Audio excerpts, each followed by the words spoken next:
बहुत अहम मामला पीटीआई फॉरेन फंडिंग केस में बात करेंगे। आपको बताएंगे कि पीटीआई फॉरेन फंडिंग केस में एक बड़ा इंकशाफ हुआ है और इंकशाफ है 11 अकाउंट से रिलेटेड। पीटीआई ने इलेक्शन कमीशन के सामने जिन 11 अकाउंट्स से लाताल्लुकी का इजहार किया था उन पर दस्तखत के मजाज अफराद की नामजदगी एक्चुअली उनको नॉमिनेट पीटीआई ने ही खुद किया था। हालांकि पीटीआई ने जी ईसीपी के सामने तहरीरी तौर पर गलत बयानी की कि स्पीकर असद कैसर, इमरान इस्माइल और शाह फरमान के दस्तखतशुदा अकाउंट से पार्टी का कोई ताल्लुक नहीं। अब दस्तावेजात से वाज़ेह हो गया है कि फाइनेंस बोर्ड ने 4 सीनियर अरकान को बैंक अकाउंट्स पर दस्तखत करने का अहल बनाया और इन 11 अकाउंट्स पर पीटीआई का मौक़िफ़ था कि अकाउंट्स खोलने और अतियात वसूल करने वाले अफराद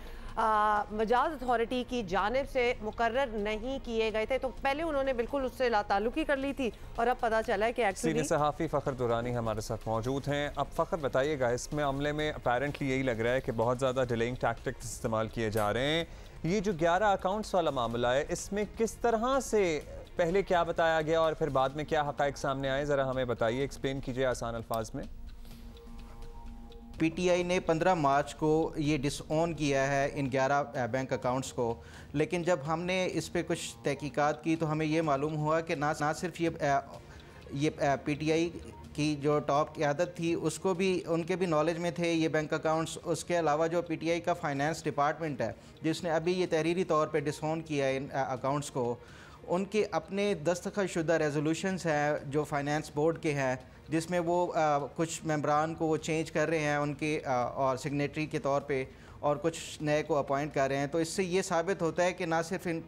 तमाम क़यादत को मालूम था बल्कि पार्टी के फाइनेंस डिपार्टमेंट को के भी नॉलेज में था कि ये बैंक अकाउंट एग्जिस्ट करते हैं और ये बल्कि इसमें अपॉइंटमेंट और रिमूवल ऑफ द सिग्नेटरी भी ये पार्टी का फाइनेंस डिपार्टमेंट करता रहा है। इसके अलावा जब हमने इन जो डिसऑन किए गए बैंक अकाउंट से मुंसलिक जो लोग थे, 4 उनमें से पीटीआई के वो सीनियर लोगों से बात की तो उन्होंने भी ऑन द रिकॉर्ड इन सब बैंक अकाउंट्स को के हवाले से यही बताया कि पार्टी क़यादत के नॉलेज में था और ये जब ऑपरेट हो रहे थे तो पूरी पार्टी को पता था। क्योंकि कुछ ने इसमें ये भी बात बताई कि जब ये बैंक अकाउंट्स खोले गए तो उस टाइम पार्टी का फाइनेंस डिपार्टमेंट एग्जिस्ट नहीं करता था, तो उस वजह से शायद उन्होंने इसको डिसऑन किया हो या उनके नाम में ना हो। लेकिन ये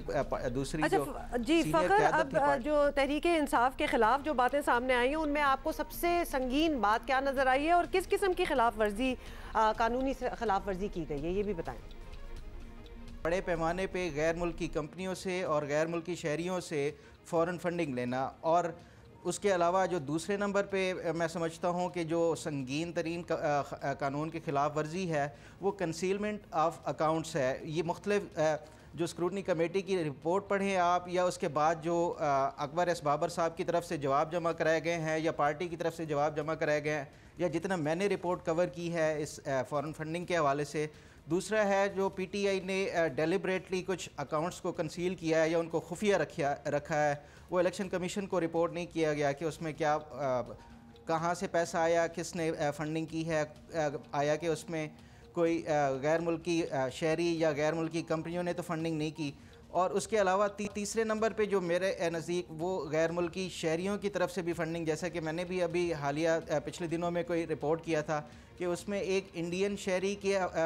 तरफ से भी पार्टी को फंडिंग की गई है। एक वुटन क्रिकेट लिमिटेड के नाम से जो एक ऑफशोर कंपनी थी, उससे $2.1 मिलियन की अमाउंट पार्टी ने